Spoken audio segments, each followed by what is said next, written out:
Call of Duty just released a brand new vlog talking about the current state of Call of Duty and a little bit about the future.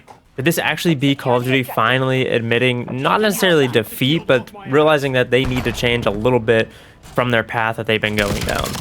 I don't think it was ever really the devs that we were arguing with, saying like we had an idea, the devs had an idea. I think overall the public and the devs had pretty much the same idea of what they wanted the game to be, but it was the corporate side of Activision, or possibly now even Microsoft, that had an idea of where they think Call of Duty should go, and they maybe never even played the game before, which is definitely a possibility. Why would you expect the corporate side, the business side, to have played the game? I mean, it would make sense to play your product, but not saying all of them have. Oh, come on, you gotta win those. But they started things off on a positive note, saying that there's going to be a free trial for an entire week. They don't give exact dates or anything, but free trial for a whole week of multiplayer and zombies, including a double XP weekend. You can really get to experience the game, see how it is, and really decide for yourself if you like the game or don't like the game. I think there's been a lot of decisions on Black Ops 7 that I really do like. I think this is probably the best multiplayer game I've played in years. Not to say it's an exact perfect Call of Duty, but it's a whole lot better than what we've been experiencing since Modern Warfare 2019. Oh my god.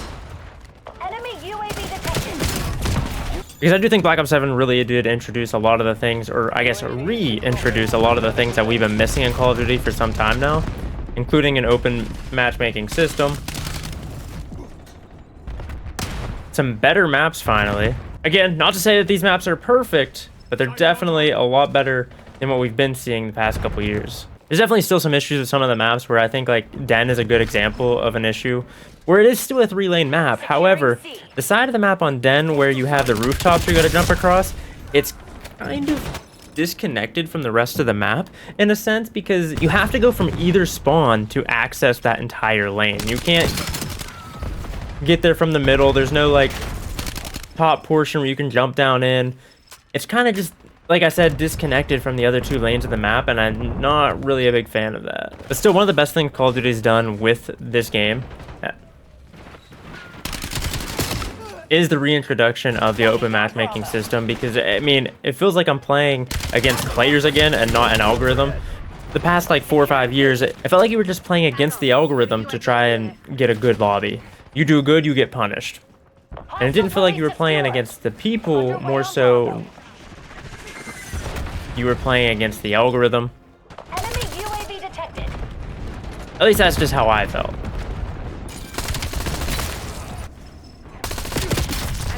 Calling in a CUAV.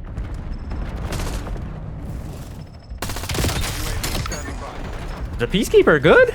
I've never actually used it before. Pick this up off the ground. I hate stims in this game. You're horrible. I'm out of ammo. Wow. What are you doing back here? Oh. So considering the free week here in Black Ops 7, I do think it's a good idea to get more people playing the game, because they're obviously realizing like, oh, this game's not selling well at all compared to recent years. I do think it's a good idea, but I also think like if you're going to continue down this route of like battle pass and subscription platforms of like this item shop and everything like that, you need to go to a free model rather than forcing people to pay $70 to $100 every single year. I just think you either have the battle pass and the cosmetic with a free game, or you make it a paid game but you don't have to buy a battle pass, cosmetics, all of that. One or the other, can't have both. It's just too greedy. And it's not just Activision and Call of Duty. Tons of games do this. I'm kind of just over and tired of the whole battle pass system. I think it's played its course, done its time. It's kind of just over with, or at least I wish it was. Because with every single game having a battle pass now, I'm just not buying any battle passes, because you'd have to play every single game full time just to finish them all. Hostile UAV established above. All zones lost. The second bullet point they talk about is committed to unprecedented seasonal support, saying that your continuing feedback will help shape our seasonal updates over the coming months, stating that they won't rest until Black Ops 7 earns its place as one of the best Black Ops games that they've ever made. Which I don't know if it's true or not. I did hear some rumors before Black Ops 7 even released that moving on to next year to Modern Warfare 4, presumably, it would be on a new engine or new system or something. So whatever Treyarch had for Black Ops 6 or Black Ops 7, just finish everything, throw it out into Black Ops 7 because you're not going to be able to use it moving forward. That's what I've heard. So it makes sense that this is probably going to be the most post-launch content we've ever had in a game, if that's the case. Speaking of post-launch content and me not really vibing with the Battle Pass system anymore, I really wish there was a way that you could earn these weapons. So for example, the Koga and the Maddox this season by doing challenges. There should be a challenge to earn the weapon, not in the Battle Pass. Because it's free anyway, why have it set to the Battle Pass? Like, let me earn it other ways. What the? Santa Claus? What the heck? Domination.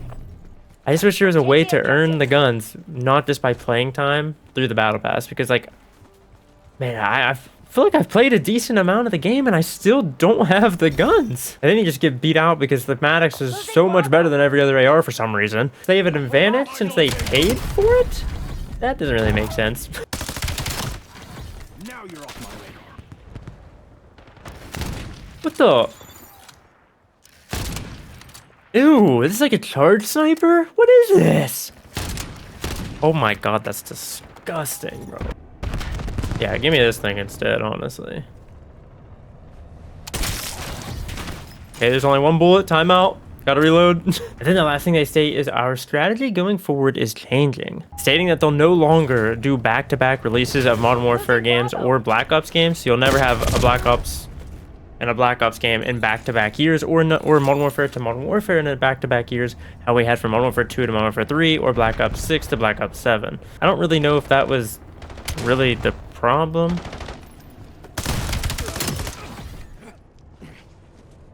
Losing B. But the main reason is to ensure an absolutely unique experience each and every year, which I guess makes sense. I think if they wanted to do a unique experience every year, though, they should probably get rid of the Call of Duty HQ app. I feel like the games overall kind of have like the same base feeling since Modern Warfare 2019. Like Cold War was probably the exception there. But yeah, the Call of Duty games ever since the HQ app kind of just all sort of felt the same. And I would really love for everyone to get off the HQ app. Just don't really like it to begin with. I feel like it causes more problems than it fixes. But also would then also provide that more unique feeling, I think, overall. And then they give a little blanket statement at the end saying that, to be clear, the future of Call of Duty is very strong. We believe our best days are ahead of us. I hope. So my question, is this the suits finally saying that they're going to be listening to the community? Losing Bravo. Like, are they accepting, I guess, defeat in a sense? Or a compromise? Are they going to be compromising with the community? Or is this just a ploy to try and save face? I don't know. I'm hoping they're going to be compromising and listening to the community more. Because, I mean, Black Ops 7 overall is a good game. Like, I feel like the devs did a great job, one, at listening, two, at implementing these changes that people have been asking for, what, half a decade now? Which, it can't take that long. It can't take 5 years. You're going to lose everyone. So is this a good sign for Call of Duty that they're finally realizing that they do need to make a change? They can't just be trusting the suits, the corporate, the greed.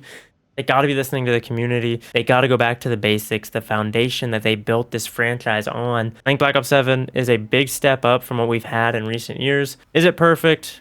Not by any means. Did Treyarch do the best they could releasing a game back to back? I think they did like 3 years development on Black Ops 6, like 3 years development on Black Ops 7. So I think overall they did the best that they could. Could Black Ops 7 been a better game if it was released, let's say, next year instead of this year? Probably. But the thing that scares me the most is that we have 3 main developers in Call of Duty that each have their own vision. Sledgehammer has been knocking it out of the park recently, giving it the community pretty much what they've been asking for. Treyarch made a huge turnaround this year in Black Ops 7, but that leaves Infinity Ward.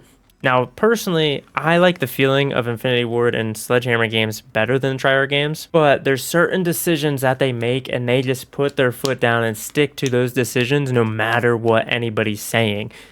They could be sending in content creators and pro players that play this game every single day telling people like, hey, this probably isn't the best decision, like removing red dots from the mini-map, but they'll just leave their foot down saying, hey, no, this is how we want our game to be. Call of Duty is an arcade shooter.